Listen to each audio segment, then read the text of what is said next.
So, all right, so I'm recording right now. Let's cover Okay. some things before your phone starts. And I'm only going to do audio most likely because I'm not camera ready. But let's go over, none of this is legal. Yeah, this is all unconstitutional. Whenever we're under no executive order, no state of emergency can violate the Constitution. The Constitution is the bedrock. It's the foundation. And the Constitution, we only delegated limited powers. Delegated means we didn't give up the powers, okay? Government is supposed to stay within that contract. When they violate that contract, which is also part of the contract, is their oath of office. They're acting in treason and sedition against the American people, which is, I hate to say it, that's a hanging offense. Right. And right. These governors that are pushing these orders, they know, we're talking William Barr already stated that you have to stay within the box of the Constitution. You cannot step out of it. And that's exactly what these governors need to become abreast of, is you cannot violate the rights of the people. We have three reasons for government. The first reason for government was to protect our rights. The second was to protect our borders. And the third was to coin our money. How well are they doing at that so far? Not too well. The Federal Reserve is the one that's printing our money. Our borders are wide open most of the time. And our rights are the first things that are violated by our government. Right. So we have got to stand together on this, and we've got to put these governors in check and let them know that they're in violation of their oath of office. That's the linchpin we're going to use to hang them on. Because yes. Now, we're under economic warfare. This is economic warfare. We're fighting for our financial survival, and there's no getting around that.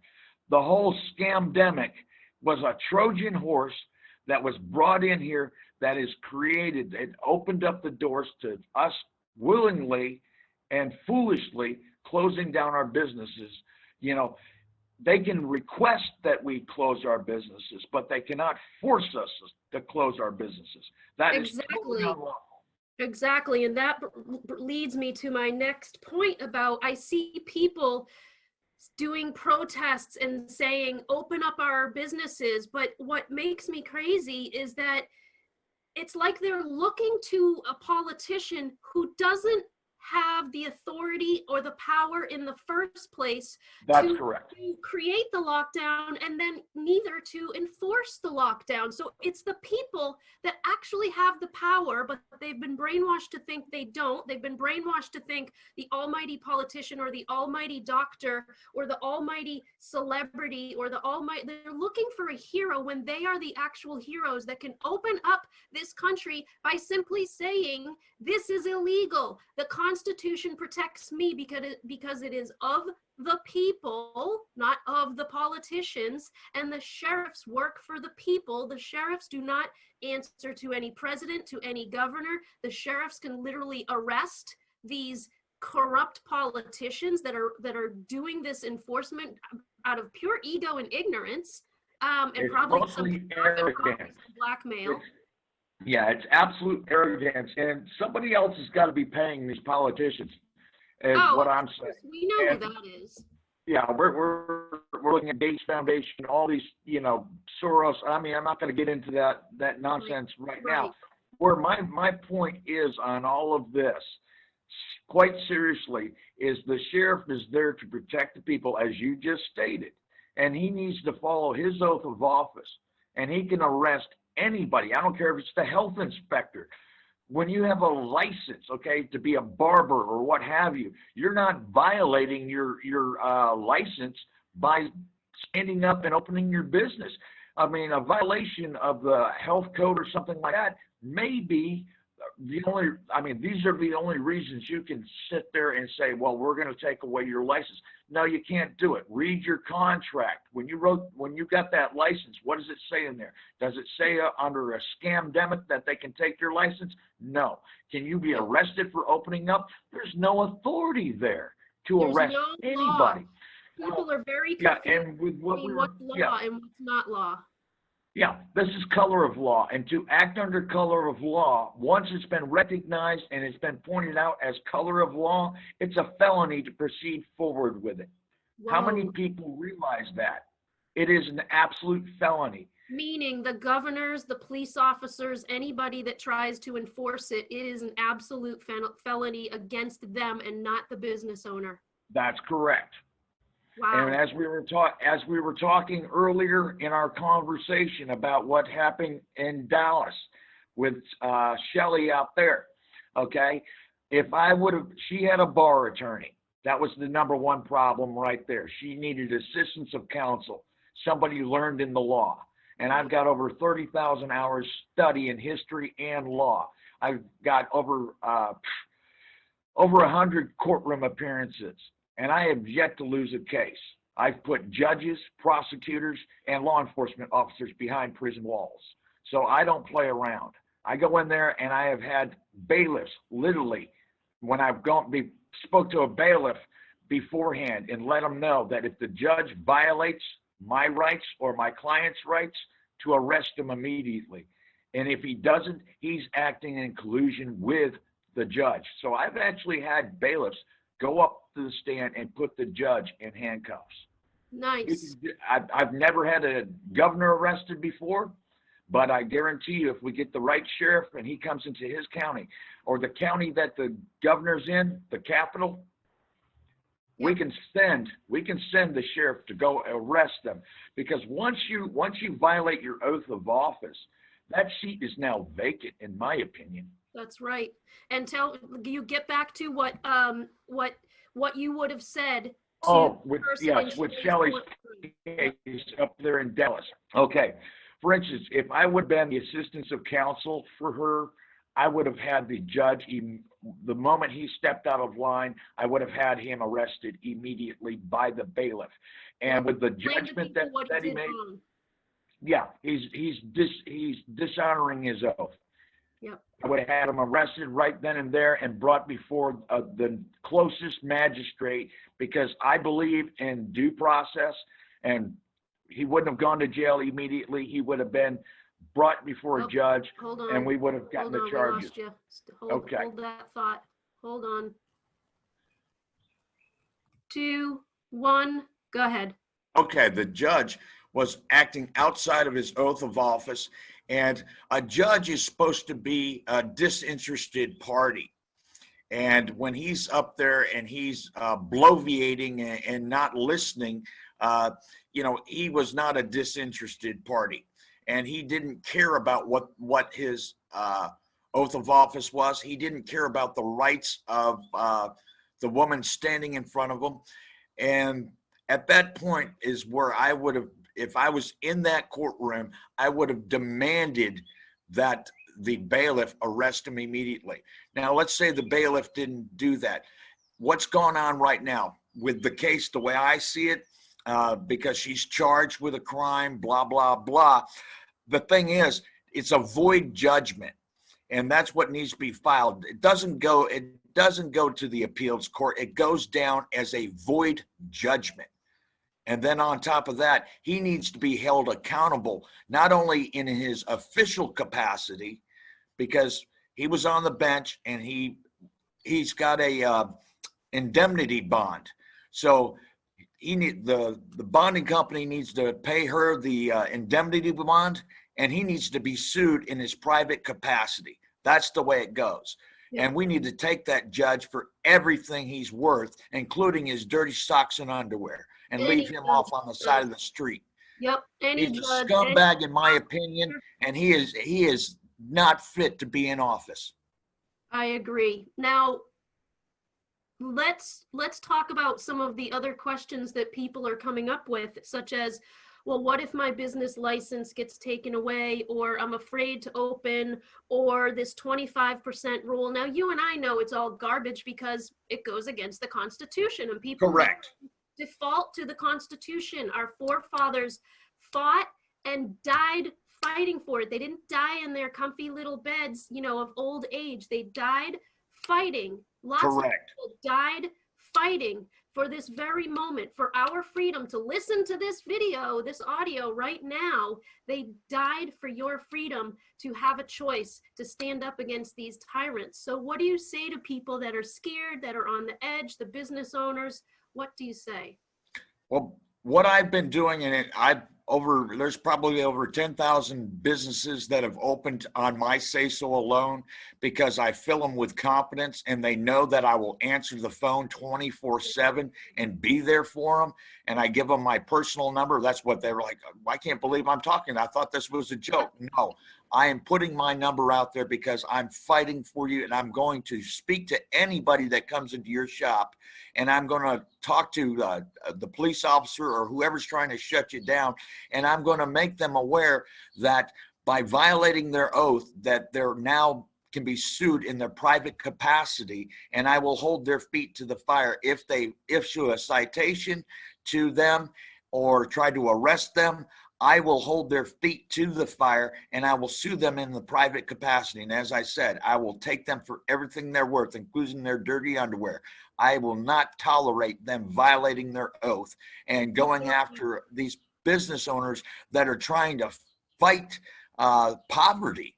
I mean, the whole waiting on the government check is ridiculous. It's actually a step into insanity. I didn't. When did we want to? We're business owners. When did we want to live off of a government handout?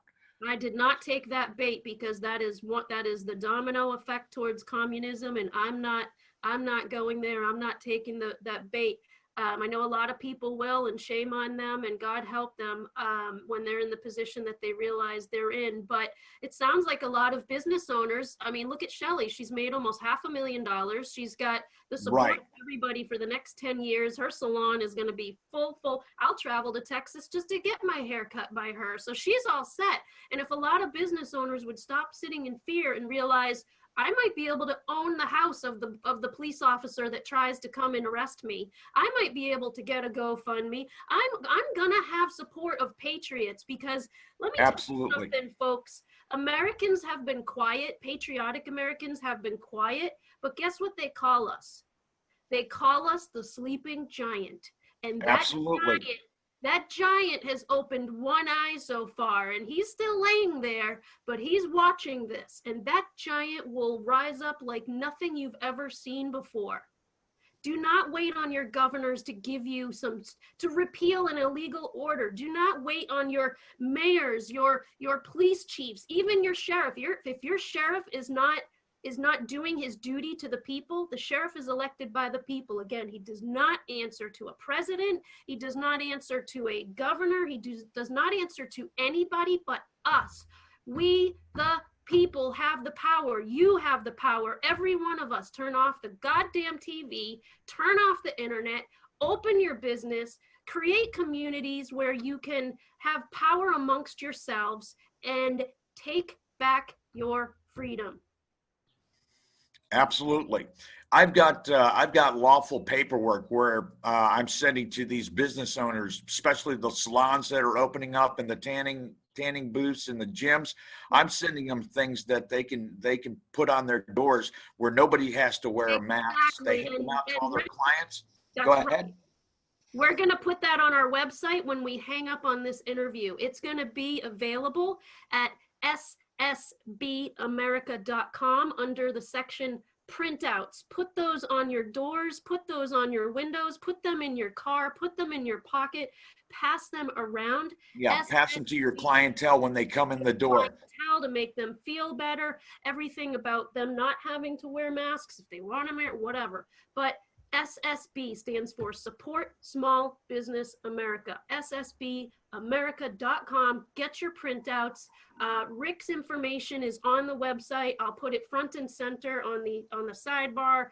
And yes, Godspeed Patriots, because there are people behind the scenes fighting for you.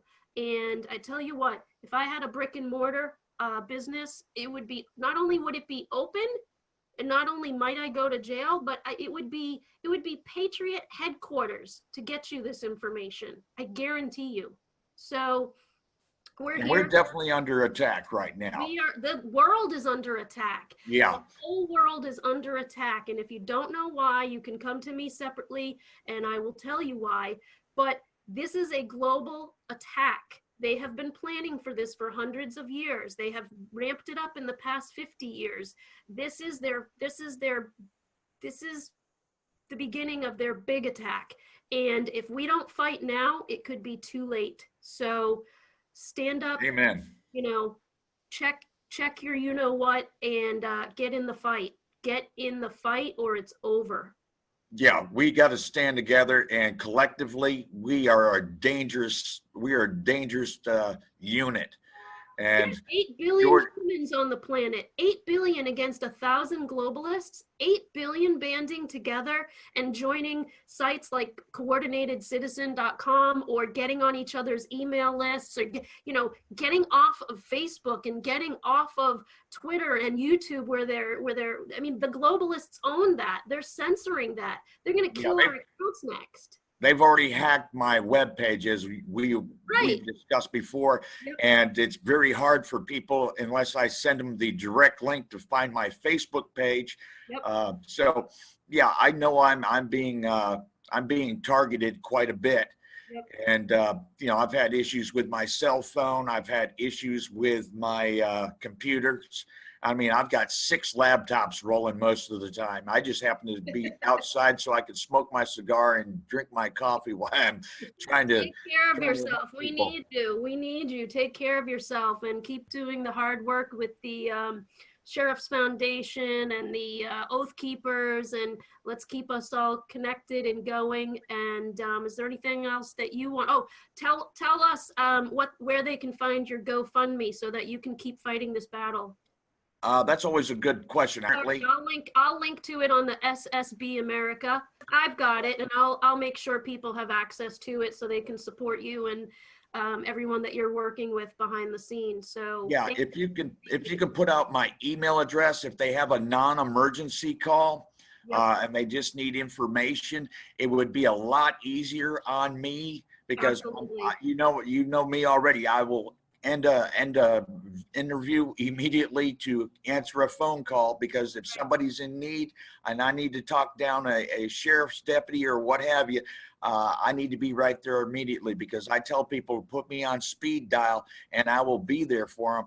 And I have not failed yet to Good. talk down a sheriff's deputy, a state trooper, anybody that's gone into a business trying to issue citations or arrest them.